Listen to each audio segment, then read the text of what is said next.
Hello everyone, तो कैसे हैं आप सब। आज की वीडियो में बात करने वाले हैं क्लास 12 पॉलिटिकल साइंस चैप्टर 5 की, जिसका नाम है समकालीन दक्षिण एशिया। और इस चैप्टर के हमारे चैप्टर 4 होने वाला है। और आज के सेक्शन में हम नेपाल के बारे में जानने वाले हैं। हम नेपाल के बारे में क्या जानेंगे? हम नेपाल के बारे में जानेंगे कि यहाँ पर राजतंत्र से लोकतंत्र कैसे आया। अगर हम वर्तमान की बात करें तो नेपाल में क्या है, लोकतंत्र है। तो यहाँ पर लोकतंत्र कैसे आया, क्योंकि यहाँ पर तो पहले राजतंत्र था। तो वही हम इस टॉपिक में जानने वाले हैं, ठीक है। अगर हम अतीत की बात करें तो नेपाल एक हिंदू राज्य था और यहाँ पर कई सालों तक यहाँ पर क्या रहा, राजतंत्र रहा। अब बाद में क्या होता है कि भाई राजनीतिक दल और जनता क्या करती है, उत्तराधिकारी शासन की मांग करती है।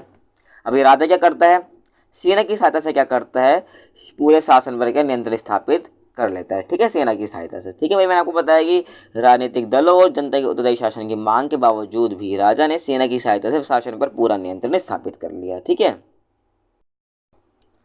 लेकिन एक मजबूत लोकतंत्र समर्थक आंदोलन के परिणाम स्वरूप राजा ने 1990 में लोकतांत्रिक संविधान की मांग मान ली, ठीक है ना। अब देखो उसने क्या किया भाई, पूरा शासन पर नियंत्रण कर लिया सेना की सहायता से। लेकिन होता क्या है कि भाई इसके विरुद्ध, राजा के विरुद्ध एक लोकतंत्र समर्थक आंदोलन होता है, ठीक है। इसके परिणाम स्वरूप उसकी वजह से क्या होता है, ये 1990 में लोकतांत्रिक संविधान की मांग मान लेता है, ठीक है ना। अब 1990 के दशक में क्या हो रहा था, ठीक है, दशक का मतलब होता है 10 ईयर, ठीक है। अब 1990 के दशक की बात हो रही है, तो 1990 से लेकर यहाँ पर 2000 सन की बात हो रही है, ठीक है। यहाँ इसके बीच का जो टाइम पीरियड है उसको हम दशक कहते हैं, ठीक है। 10 ईयर को हम दशक कहते हैं, ठीक है। तो 1990 के दशक में माओवादी देश के कई भागों में अपना प्रभाव जमाने में सफल रहे और राजा की सेना से उनका खुला संघर्ष हुआ, ठीक है। अब आपके मन में यहाँ पर सवाल आ रहा होगा कि माओवादी क्या है, ठीक है। तो माओवादी क्या है कि आपने चैप्टर 4 में पढ़ा था सत्ता के नए केंद्र में, जब मैंने आपको चीन वाला टॉपिक कराया था, ठीक है। मैंने आपको माओ के बारे में बताया था, ठीक है। जब 1949 में क्या हुआ था, साम्यवादी सरकार की स्थापना हुई थी चीन के अंदर, ठीक है। तो उनका जो आर्थिक मॉडल था वो किस पर आधारित था, सोवियत पर आधारित था। तो ये जो माओवादी है क्या करते हैं, पहले तो समाजवाद पर आपको याद रखना है, ठीक है ना। और दूसरा क्या कि इनके जो विचारधारा समाजवाद पर आधारित है।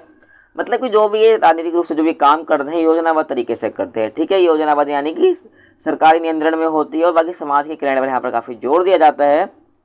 और बाकी हम दल की बात करें, राजनीतिक दल की, तो वो क्या करते हैं भाई, जो वर्तमान व्यवस्था है उसी में क्या वो काम करते हैं। लेकिन इनकी विचारधारा क्या है ना, ये क्या करते हैं कि अपनी एक नई व्यवस्था, अपनी विचारधारा के अनुरूप ये नई व्यवस्था का डेवलप करते हैं। इसी को हम क्या कहते हैं, इसी को माओवादी हम कहते हैं, ठीक है, इन्हीं को। और भारत में इनको क्या नक्सलवादी के नाम से जाना जाता है, ठीक है, इस टाइप की जो विचारधारा है। तो 1990 दशक में क्या होता है भाई, माओवादी देश के कई भागों में अपना प्रभाव जमाने में सफल रहे, राजा की सेना में से उनका खुला संघर्ष हुआ, ठीक है। और उसके बाद क्या होता है कि भाई राजा की सेना, लोकतंत्र समर्थक और माओवादी के बीच त्रिकोणीय संघर्ष होता है, ठीक है। त्रिकोणीय संघर्ष यानी कि आप ये त्रिभुज टाइप ऐसा बना दो, ऊपर आ जाएंगे, ठीक है, राजा की सेना, ठीक है, और नीचे यहाँ पर आ जाएंगे लोकतंत्र समर्थक। मैं डी लिख देता हूँ, ठीक है, यहाँ पर, और यानी डी यानी डेमोक्रेटिक, ठीक है, डेमोक्रेटिक समर्थक जो भी आप कह सकते हो। और यहाँ पर तीसरा आ जाएंगे माओ, ठीक है। तो मैं यहाँ पर माओ लिख देता हूँ, माओवादी, ठीक है, माओ यानी माओवादी नहीं माओ, ठीक है। तो इन तीनों के बीच में क्या हो रहा था भाई, यहाँ पर त्रिकोणीय संघर्ष यहाँ पर चल रहा था, ठीक है। मतलब 3 लोगों के बीच में यहाँ पर संघर्ष चल रहा था, अगर हम बात करें नेपाल के अंदर, ठीक है ना। किसके खिलाफ, राजा के खिलाफ, समझ गए ना यहाँ तक। यहाँ पर जो राजतंत्र था उसके खिलाफ यहाँ पर क्या चल रहा था, संघर्ष चल रहा था। अब आगे हम बात करते हैं, अपने यहाँ पर सब देख लिया कि भाई यहाँ पर क्या चल रहा, संघर्ष चल रहा था। लेकिन 2002 में क्या होता है, जो राजा ने क्या किया, संसद को भंग कर दिया, ठीक है। जो भी थोड़ा बहुत लोकतंत्र वहाँ पर था, ठीक है, राजा के होते हुए भी, कहाँ पर, नेपाल के अंदर, वो संसद के भंग होते ही क्या हो गया, वो भी समाप्त हो गया, ठीक है ना। ये कब हुआ, 2002 में हुआ। फिर अप्रैल 2006 में क्या होता है, ठीक है, हम बात करें 2006 की। और तभी क्या होता है भाई, 2006 में ही जो नेपाल है वहाँ पर लोकतंत्र आता है। तो अप्रैल 2006 में देशव्यापी लोकतंत्र समर्थक प्रदर्शन हुए और इसके परिणाम स्वरूप क्या हुआ, राजा ज्ञानेंद्र ने संसद को बहाल कर दिया, ठीक है। जो 2002 में इसने क्या करा था, उसको भंग कर दिया था, वहीं इसने क्या किया, संसद को वापस बहाल कर दिया, ठीक है, स्थिति को वापस पहले जैसा करा। और ये जो प्रदर्शन हो रहे थे लोकतंत्र समर्थक, ये किस किस के बीच में हो रहे थे, ये 7 दलों की गठबंधन जिसे हम 7 पार्टी अलायंस कहते हैं, ठीक है, ये नेपाल में है।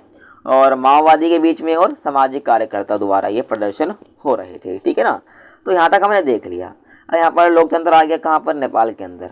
अब लोकतंत्र स्थापित होने के बाद नेपाल की स्थिति कैसी थी, तो उसको भी हम देख लेते हैं। तो नेपाल के जो लोग हैं उनका क्या मानना है कि यहाँ जो अलंकारिक अर्थों में क्या राजा का पद कायम होना चाहिए, रखना जरूरी है, क्योंकि ताकि जो नेपाल है वो अपने अतीत से जुड़ा रहे, भाई हम देख रहे हैं कि अतीत में अगर हम बात करें तो यहाँ पर क्या था, राजतंत्र था, ठीक है, राजा का शासन था। तो नेपाल की जनता का यही कहना है कि भाई जो नेपाल है यहाँ पर अलंकारिक अर्थों में राजा का पद रहना चाहिए। अलंकारिक यानी कि नाम मात्र का, ठीक है। जैसे कि हमारे देश में जो राष्ट्रपति वाले अलंकारिक राष्ट्राध्यक्ष हैं, उनके पास जो शक्तियाँ हैं वो मंत्रिपरिषद के सलाह पर वो करते हैं, ठीक है। तो वैसा ही कि एक अलंकारिक अर्थों में क्या राजा का पद कायम होना चाहिए, क्योंकि जो नेपाल है अपने अतीत से वो जुड़ा रहे, ठीक है। इस कारण से ऐसा कह रही है कहाँ की नेपाल की जनता। और माओवादी चाहते हैं कि संविधान में मूलगामी सामाजिक आर्थिक पुनर्रचना के कार्यक्रमों को शामिल किया जाए, ठीक है।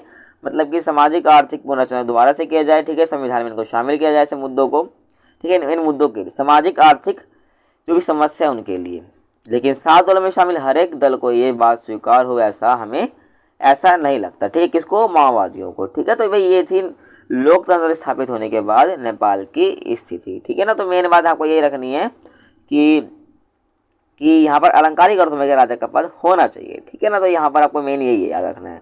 और बाकी यहाँ पर लोकतंत्र कैसे है तो आपको ये भी ध्यान रखना है, ठीक है। ज़्यादा छोटा सा टॉपिक है ये, आपको याद रहेगा। समझ गए यहाँ तक? तो यहाँ पर हमारी वीडियो समाप्त होती है। आपको वीडियो कैसी लगी कमेंट्स में जरूर बता देना, ठीक है ना। अपना जो फीडबैक है वो कमेंट्स में जरूर दिया करें, ठीक है। और आप मुझे इंस्टाग्राम पर भी फॉलो कर सकते हैं, मेरा यूजर नेम है, ठीक है ना। इसका लिंक आपको डिस्क्रिप्शन में मिल जाएगा, जाकर आप सर्च भी कर सकते हो इंस्टाग्राम पर। कुछ भी डाउट हो, कुछ पूछना हो तो आप मेरे से यहाँ पर मैसेज करके पूछ सकते हो, ठीक है। और दूसरी बात क्या, अगर आपको कोई नोट्स वगैरह कुछ भी चाहिए, कोई भी स्टडी मटेरियल चाहिए तो आपको कहाँ मिलेंगे? आपको हमारे मिलेंगे टेलीग्राम ग्रुप पर, जिसका लिंक आपको डिस्क्रिप्शन में मिल जाएगा, ठीक है ना। तो जाकर आप ज्वाइन हो सकते हो अगर आपको कुछ भी चाहिए तो, ठीक है ना। जो भी हम करा रहे हैं, अगर कोई स्लाइड वगैरह जो भी चाहिए तो आपको कहाँ मिलेगी?